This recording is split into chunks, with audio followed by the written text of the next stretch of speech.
Bienvenidos a este video, mi nombre es Ricardo Martínez y en esta ocasión hablaremos sobre las relaciones que tienen las palabras entre sí, así como los cambios que a estas le suceden con el tiempo. Sin embargo, quedará muy claro muy pronto de que este tema no es nada nuevo. Todos estudiamos en la educación básica algunos de estos fenómenos. Como podemos apreciar, las relaciones entre palabras en las cuales la semántica está interesada son la homonimia, la polisemia, la sinonimia y la antonimia. Del mismo modo, los cambios que suceden a través del tiempo en nuestro lenguaje y que es tema de estudio para este campo del saber son los arcaísmos, los neologismos, los extranjerismos, de los cuales hay varios tipos. Empecemos observando ejemplos del primer grupo. Para empezar, la homonimia. Es un fenómeno entre dos palabras diferentes, las cuales pueden confundirse, pues se pronuncian igual o se escriben igual o ambos. Con respecto a los ejemplos, tenemos la palabra lima, que como podemos ver son en realidad dos palabras con orígenes diferentes. La primera es árabe y significa un fruto. La segunda proviene del latín y es una herramienta. Otro ejemplo de esta homonimia es la palabra llama. La primera palabra proviene del latín y significa la parte visible del fuego, mientras que el otro proviene del lenguaje quechua y se refiere a un mamífero de América del Sur. El último ejemplo será entre palabras que no tienen la misma categoría gramatical. Cobre es un elemento de la tabla periódica y proviene del latín y es un sustantivo, mientras que cobre en espera a que yo cobre es la conjugación de la primera persona del presente del subjuntivo del verbo cobrar.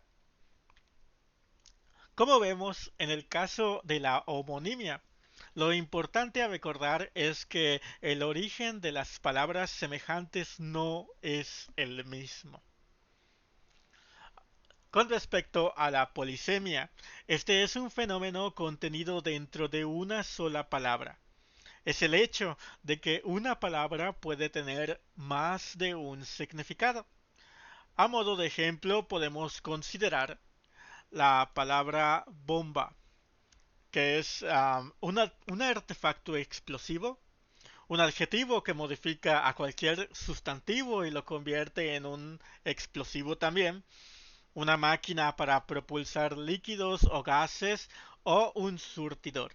Todo ello basado en el mismo origen del latín bombus, que significa ruido. Ya que tenemos en la mente explosivos, nuestro segundo ejemplo es la granada, un fruto de 10 centímetros o un proyectil explosivo con la forma del fruto, ambos basados en la palabra latín granatum. El tercer ejemplo es la plata, un elemento químico, una medalla hecha con ese elemento, cualquier objeto de valor, dinero y un metal blanco utilizado en el blasón, que es un escudo de armas. Estos basados en el latín platus, que significa plano y que a su vez tiene un origen griego. Como vemos en la polisemia, lo importante es que la palabra tiene el mismo origen y ha acumulado sin perder algunos significados a través del tiempo. La relación de sinonimia es cuando dos palabras tienen un significado parecido y pueden reemplazarse en ciertos contextos. Más que una relación de sí y no, es una relación gradual en la cual Algunas palabras tienen una sinonimia casi total, mientras que otras tienen una sinonimia parcial, es decir, solo pueden reemplazarse en contextos dados. Como ejemplos tenemos las palabras esposo y marido. Como aclaración aquí podemos ver que aunque la sinonimia es casi total en referencia al género masculino, no lo es así en el femenino, pues existe la palabra esposa y el diccionario, perdón, lo representa en la misma entrada, pero no existe marida. Esto muestra que no es siempre posible tener sinonimia en todo contexto. Un ejemplo de sinonimia casi total sería el par, añadir, agregar. Como vemos, incluso el diccionario usa el otro para definir cada uno de ellos. El único ejemplo es de sinonimia parcial, entre las palabras alterar y modificar. Podemos considerarlos sinónimos bajo el contexto de cambiar algo, pero no si queremos comunicar, perturbar o inquietar. Ahora hablaremos acerca de la antonimia, que es una relación entre dos palabras que expresan una idea opuesta o complementaria. Por ejemplo, soleado es el antónimo de nublado y viceversa. Ambos se complementan en el sentido de que si no es uno, es otro. Otro ejemplo de antonimia es el par limpio sucio. Obsérvese que en este caso sí podemos llamarlos opuestos o contrarios, e incluso tienen un matiz de positivo y negativo. Finalmente, una idea interesante. El antónimo de sinónimo es antónimo. Como hemos visto, la sinonimia y la antonimia son polos opuestos, de modo que estas dos palabras tienen esa relación. Como ya hemos finalizado así de las relaciones entre palabras, ahora veremos los cambios que le suceden a través del tiempo por la evolución del lenguaje. El arcaísmo es una palabra cuya forma ha caído en desuso, por lo que se vuelve anticuado y puede generar problemas de comunicación.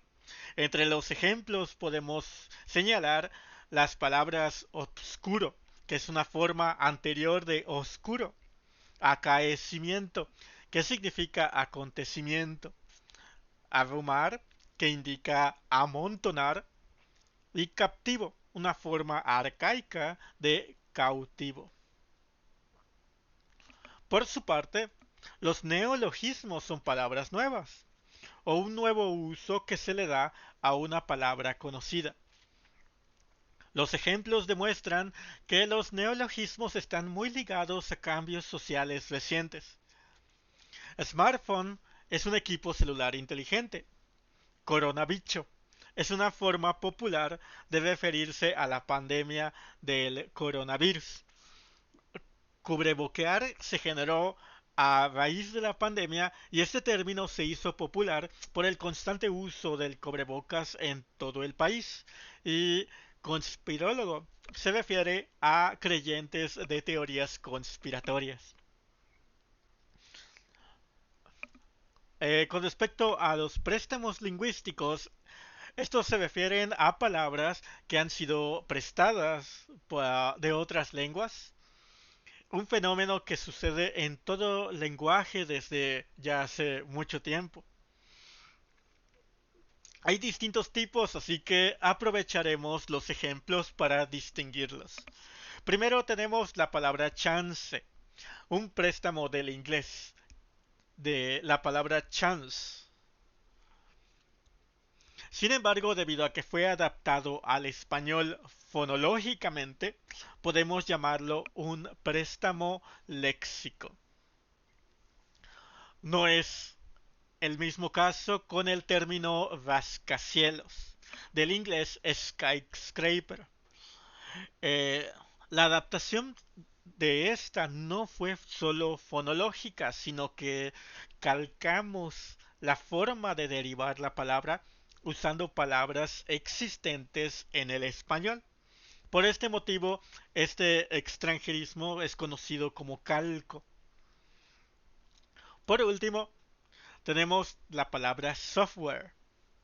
Pronunciamos esta palabra en español del mismo modo que se pronuncia en inglés, o al menos lo intentamos, por lo cual califica como un préstamo integral del inglés, un extranjerismo.